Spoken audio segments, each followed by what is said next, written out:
Halo assalamualaikum, kembali lagi di channel Husnidar Part of Story. Kali ini kita akan membahas mengenai desain kantor yang baik agar kantormu tidak jadi klaster baru penyebaran COVID-19. Tapi sebelum itu, terus dukung channel ini dengan klik like, comment, dan share video-video di channel ini.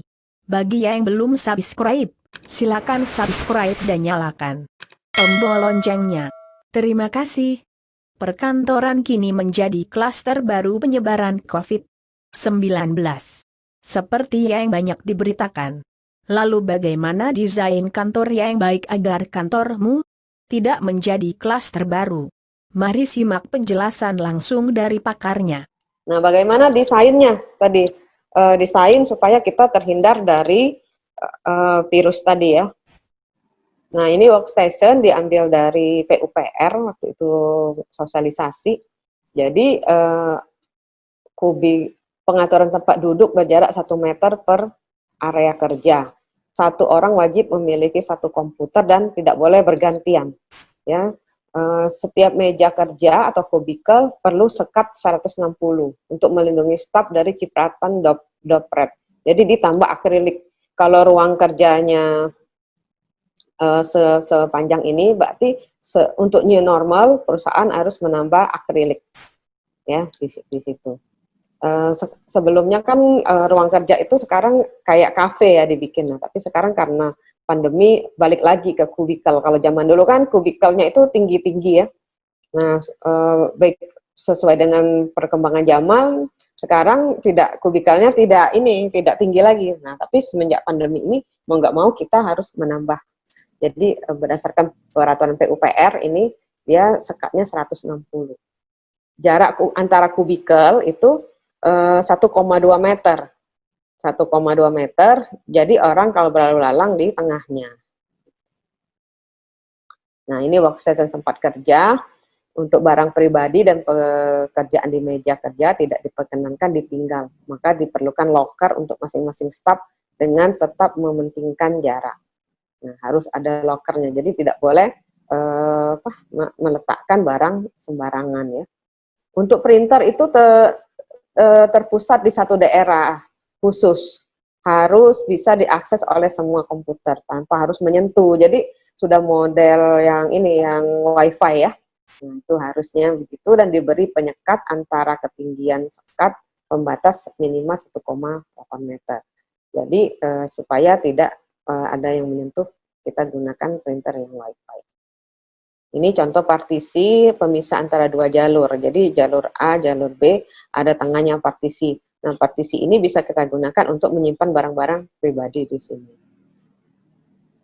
Ruang arsip dan ruang tunggu juga ada ada syaratnya. Pengaturan tempat duduknya 1 meter. Ruang pantry, dapur, perletakan dispenser, air harus memperhatikan jarak minimal 1 meter.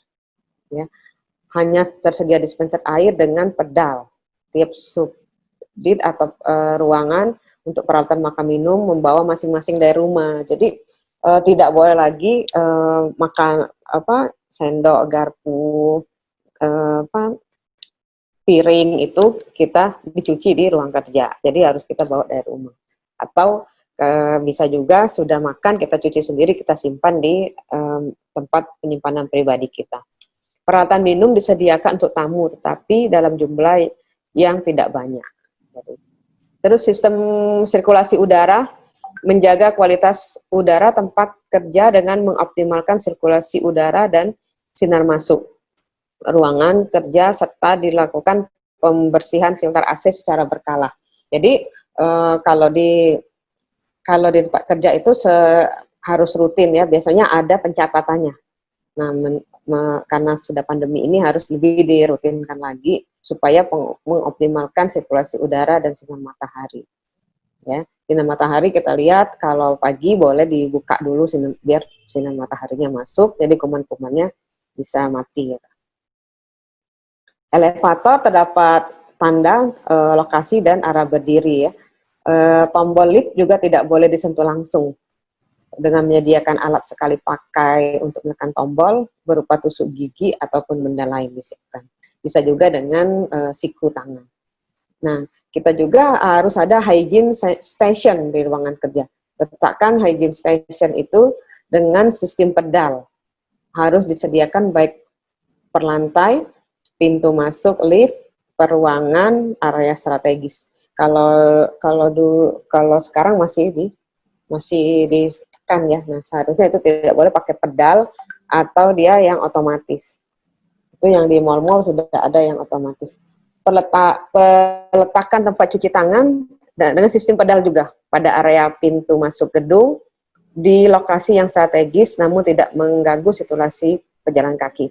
Nah, di tempat kami untuk mencuci tangan ini sudah pakai sistem pedal gitu. Sudah kita sediakan. Nah, ruang meeting juga diatur pada saat pandemi ini, ruang conference, tempat duduknya sama 1 meter. Ruang meetingnya bisa difungsikan juga sebagai ruang video conference untuk tamu dengan fasilitas ada layar TV, kamera, green screen jika diperlukan. Materi tempat duduk ruang menggunakan material yang mudah dibersihkan. Ya. Terdapat layar TV dan kamera untuk melakukan video conference. Jadi karena kita suka meetingnya daring ya, jadi diatur juga. Ini contoh sirkulasi udara. Jadi yang satu arah. Kalau dia ini kan satu arah, jadi sirkulasi udaranya ke sini ya. Lebar sirkulasi satu arah minimal 1 meter dengan alur satu arah, sistem lock. Jadi ke sini. Untuk yang 2 arah itu minimal 2 meter. Jadi 2 meter orang bisa 2 jalur dengan sekat. Diusahakan tidak ada jalur sirkulasi yang tabrakan. Jadi kalau di kantor itu kita nggak boleh berpapasan lagi sebenarnya diatur. Nah itu bagaimana caranya? Kantor itu pintu masuk dan pintu keluar berbeda, antara teman itu nggak boleh berpapasan lagi karena physical distancing ya. Nah ini contoh kubikelnya disekat dengan mika atau kaca ditambah 60. Jadi mungkin setiap perusahaan atau industri itu benar-benar harus menerapkan ini supaya nanti tidak terjadi positif konfirmasi ya, pekerja yang positif terkonfirmasi di perusahaan atau di tempat kerjanya. Apabila sudah ada partisi, tinggal ditambahkan aja di sininya, ditambahkan partisi atau akrilik ya, sehingga ketinggiannya 160. Dan kita antara teman tidak boleh masuk ke partisi teman juga. Nah penutupnya bahwa KMK nomor HK 0107 Kemenkes 328/2020 ini adalah panduan dalam tatanan hidup baru untuk meningkatkan upaya tempat kerja dalam mencegah penularan COVID bagi kita pekerja selama masa pandemi supaya ekonomi tetap berjalan lancar, tidak ada pemutusan hubungan kerja ya. Yang kedua, penerapan protokol kesehatan dilaksanakan oleh pemilik, manajemen atau pekerja atau pembina dan pengawas. Jadi semuanya harus menerapkan protokol kesehatan. Tempat kerja yang menerapkan upaya pencegahan dan pengendalian COVID-19 berkontribusi dalam menekan dampak COVID-19 serta mendukung keberlangsungan usaha pada situasi pandemi. Nah, ini referensinya dari beberapa makalah yang saya ambil.